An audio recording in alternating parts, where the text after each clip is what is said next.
আমাদের মসজিদের ইমাম বলছে ফজর আগে 2 রাকাত সালাত বেশি সময় করে পড়া চলবে না। কথাটি ঠিকই বলেছেন, হালকা সালাত পড়তে হবে, তাড়াতাড়ি পড়ে নিতে হবে।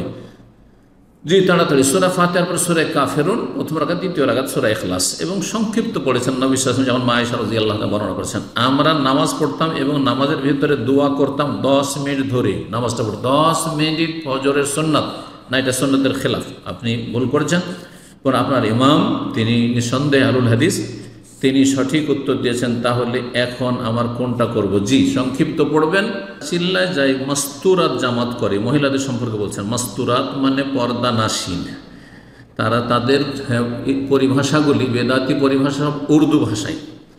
তো সিত্র বা সুতরা থেকে হচ্ছে, সুতরা মানে পর্দা, তো এখান থেকে মাস্তুরাত যেসব মানুষকে পর্দায় থাকতে বলা হয়েছে, মানে মহিলা মানুষকে পর্দায় থাকতে বলা হয়েছে, তাদের জামাত নিয়ে যায়, মহিলাদের জামাত বের করে। এইটাও একটা বেদাতি কাজ এবং তাতে অনেক অন্যায় অঘটন ঘটে থাকে।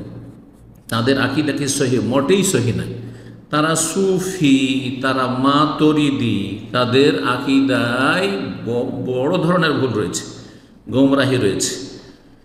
সমস্ত সুফি তরিকত, যতগুলি পীর মুরিদি তরিকত রয়েছে এবং তরিকতের যেগুলো বিভ্রান্তি রয়েছে, তাদের মধ্যে তাদের আকাবের বুজুর্গানদের মধ্যে বিদ্যমান রয়েছে। জি, বরং তাদের কিতাব ফাজাইল আমলে শিরকিয়াত, ফাজাইলে দুরুদে, ফাজাইলে হজে শিরকিয়াতও রয়েছে।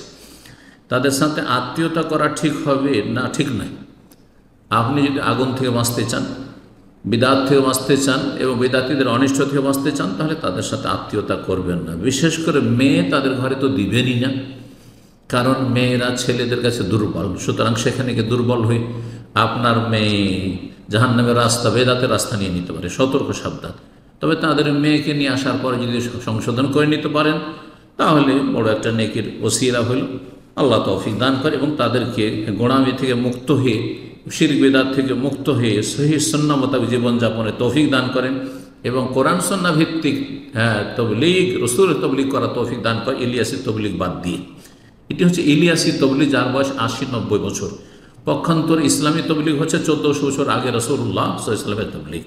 আল্লাহ রাব্বুল বলছেন, বাল্লিগ মা উনজিলা ইলাইকা মির রাব্বিক, রবের পক্ষ থেকে যা নাযিল তার তবলিগ করো। জি, রবের পক্ষ থেকে নাযিল হচ্ছে কোরআন এবং সুন্নাহ। সুতরাং কোরআন এবং সুন্নাহ, তাদেরকে বলেন যে সহিহ বুখারীর দর্স দিতে হবে। আপনার এই ফাজাইলের দর্স দিয়েন না, এই মুনতাখাব হাদিসের দর্স দিয়েন না, বুখারী দর্স দেন। তাদেরকে বলেন যে দর্সে কোরআন দেন, কোরআনে একটি করে আয়াতে তাফসীর করেন। তাদের উযু নষ্ট হয়ে যাবে। আল্লাহ হিদায়াত দান করুন। তারপরে বলছেন, আমি জানতে চাচ্ছিলাম যে আজান আর একামতের মাঝে যদি 2 হাত তুলে দোয়া করি মাঝে মাঝে, তাহলে কি এটা বেদাত হবে? মাঝে মাঝে করলে বেদাত হবে না। আজান একামতের মাঝখানে নবী সাল্লাল্লাহু আলাইহি ওয়াসাল্লাম, সাহাবায়ে কেরাম দোয়া করেছেন কিনা তাও প্রমাণ নেই হাত তুলে, তবে দোয়া কবুল হয়। আর দোয়ার একটি আদব হচ্ছে, ভালো উত্তম কাজ হচ্ছে হাত তুলে দোয়া করা, কিবলামুখী হয়ে দোয়া করা। সুতরাং কিবলামুখী হয়ে হাত তুলে মাঝে মাঝে দোয়া করেন, সবসময় পাবন্দির সাথে করবেন না, নিয়ম বানিয়ে নেবেন না। কারণ এই ক্ষেত্রগুলি নবী সাল্লাল্লাহু আলাইহি ওয়াসাল্লাম, সাহাবায়ে কেরাম এসেছে, তাদের জীবনে এসেছে, কিন্তু তারা এইরকমটা করেছেন এমনটা প্রমাণিত নয়। মাঝে মাঝে হাত উঠিয়ে দোয়া করবেন, মাঝে মাঝে এমনি দোয়া করবেন।